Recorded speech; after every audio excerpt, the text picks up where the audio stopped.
Okay, so here is my patient who has right-sided CVA. So she is weak on her left side.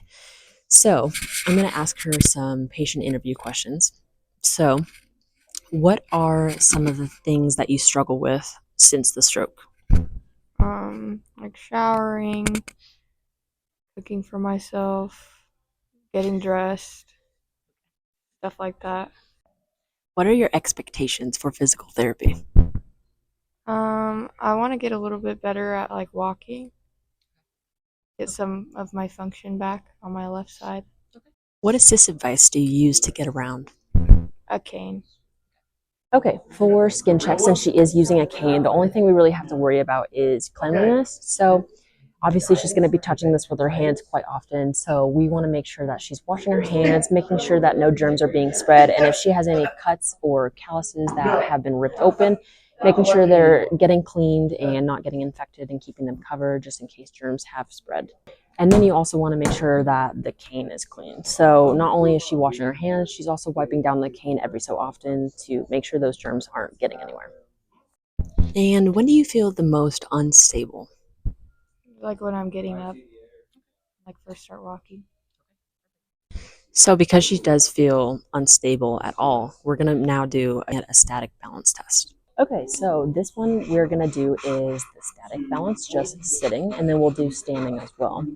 So I mean, she's obviously doing it pretty good right now. Like her hands aren't up, so I'm going to even have her spread her arms out even more. And she's sticking straight up. And if she doesn't touch the bed or use anything to really kind of help her maintain that balance, she's pretty good. So I would say she's normal right now. And then we will move on. Okay, next I will have her stand up, and we're just going to see how her static balance is. So I'll help her up if she has any issues. I'm standing on her weak side. So go ahead and stand up for me. Okay. So she's feels good right here, but she is using a cane to help her with that. So I would mark her down as either fair or good, depending on how long she can stay like this. Okay, so for this next one, we'll be transferring her from a chair to wheelchair, which is something that she struggles with. She struggles with left-sided neglect, so we're going to see how well she can transfer and see if she can do it by herself because she is independent with transferring from a bed to a chair. So let's see how this goes. So obviously I'll be on her left side just in case. Okay.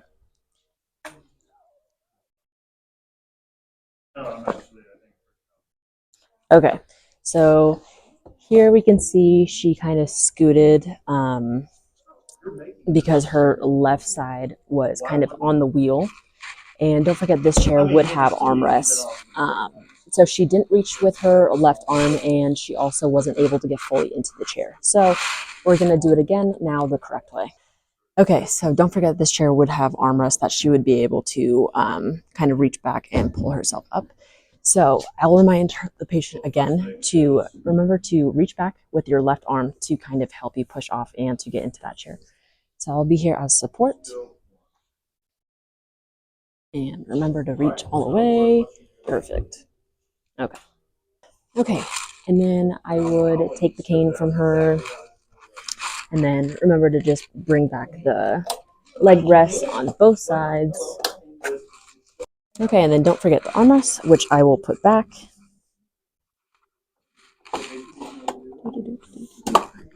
Make sure it's all locked in. Okay. Okay. So my patient ditched the cane since we are now in the parallel bars. And so her left side's her weakness side again. And so now I'm just going to show you her gait. It's a circumduction with an antalgic gait. So meaning it's so painful that she's now limping, and her circumduction is like allowing her leg to go out into some sort of circle. So I'll have her demonstrate how she normally walks.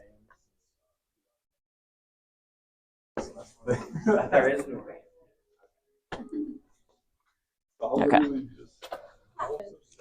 Okay, so with her gait, I'll be inside the parallel bars with her, and then I'm just going to try to correct it just with my arm so she can kind of be going straight, so it can kind of remind her to not go into that circumduction. So I'll be down really low, she's going to be going really slow. I still have a hold onto her gait belt, and she has both arms on the parallel bars just for safety. So I'll have her go slow with her left leg first. And I'll just kind of try to correct that. Don't really push and see how that goes.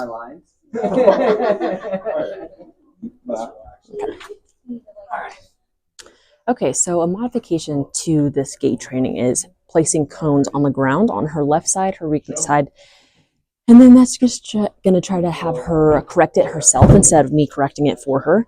So she'll try to straighten her leg instead of having that wide circumduction gait. So she's just going to try to follow the cones first, and I'm going to be tapping on her hip flexors to kind of remind her to lift up with her leg instead of going that circle route. So I'll have her do that now, and I'll have her tap and walk, and then I'm tapping.